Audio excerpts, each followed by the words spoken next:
Vamos começar um novo processo, esperamos que os que foram reeleitos, né, possam trabalhar com mais afinco ainda e os novos membros, né, que venham a enriquecer, né, o nosso Conselho Tutelar aqui de Caicó. Quais as intercorrências que a senhora falou que aconteceram, a senhora pode contar? Houve denúncias de compra de voz, de transporte irregular, né? Agora, certamente, assim, não chegou ainda nenhuma prova material disso, né? Se chegar, o Ministério Público irá apurar, irá instaurar o devido procedimento, né? E realmente eu não sei nem lhe informar se diz respeito a algum desses candidatos eleitos, porque ainda não chegou nada aqui, mas vamos apurar, tá certo? Doutora, algumas das reclamações, muito se viu gente que chegava para votar, mas infelizmente pela circunstância em que se colocou, né, toda a situação da eleição, muita gente deixou de votar. Talvez isso seja um respaldo dessa diminuição, digamos assim, do número total de eleitores em comparação com a última eleição?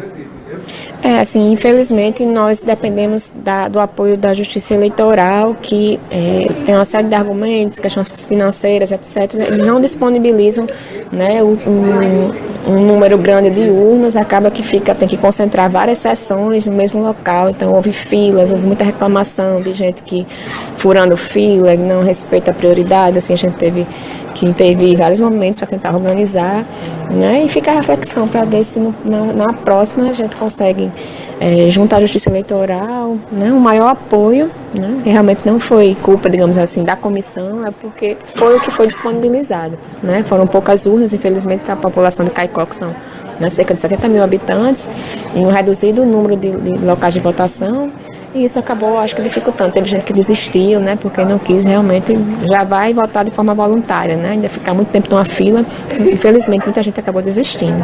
As pessoas que foram eleitas aqui, elas tomam posse em janeiro, dia 10, é isso? Isso, vão tomar posse em janeiro, né? A partir daí também elas vão ter todo um processo de capacitação e a gente espera que elas possam exercer da maior forma possível, né? Da melhor forma possível o trabalho. Com relação a Caicó, a apuração finalizada pelo fato de ter sido urna eletrônica, né? A senhora também acompanha outros municípios, né? Mas apesar de não ter o resultado, como é que a senhora pode fazer essa avaliação nessas outras cidades?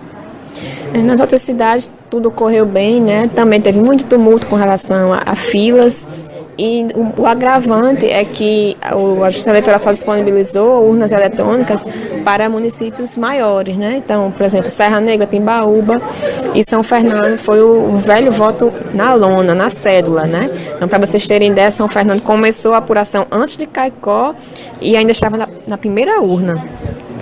Serra Negra do Norte, Timbaúba dos Batistas, nem chegou aqui ainda. Então a gente não tem hora para sair daqui hoje no Ministério Público e assim, o ideal é que realmente fosse urna eletrônica para todos, né?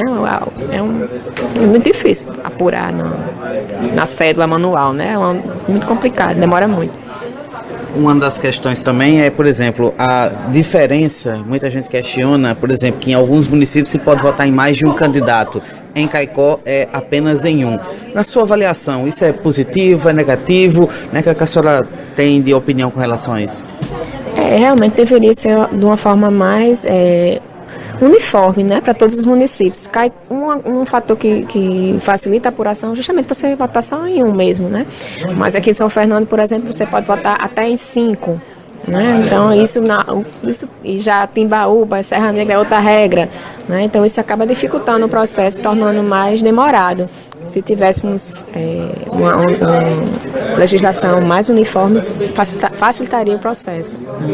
De minha parte, um último questionamento, doutora Uliana, que desafios tem o Conselho Tutelar, não só em Caicó, mas no país inteiro, na defesa dos direitos da criança e do adolescente, a partir do ano que vem? É um desafio grande, né, realmente. O primeiro desafio, acho que é entender qual é o seu papel, né? Então, o conselheiro tem que estar muito bem preparado, estudar o Estatuto da Criança e do Adolescente, saber quais são as atribuições do Conselho Tutelar, se fazer realmente próximo da comunidade, né? Fazer as visitas que forem necessárias, os acompanhamentos que forem necessários, né? Fazer os seus relatórios, encaminhar ao Ministério Público aquelas situações mais gravosas que exigem uma atuação urgente por parte da Justiça, né? Então, assim, é o que a gente gente espera. Eu acho que está faltando também um pouco de capacitação, certo? E é o que nós pretendemos, né, tanto o Ministério Público quanto o Conselho Municipal de Direitos, a partir de agora, investir realmente na capacitação desses eleitos, para que a gente possa ter um trabalho mais efetivo, né, junto às comunidades, junto às crianças e nossos adolescentes.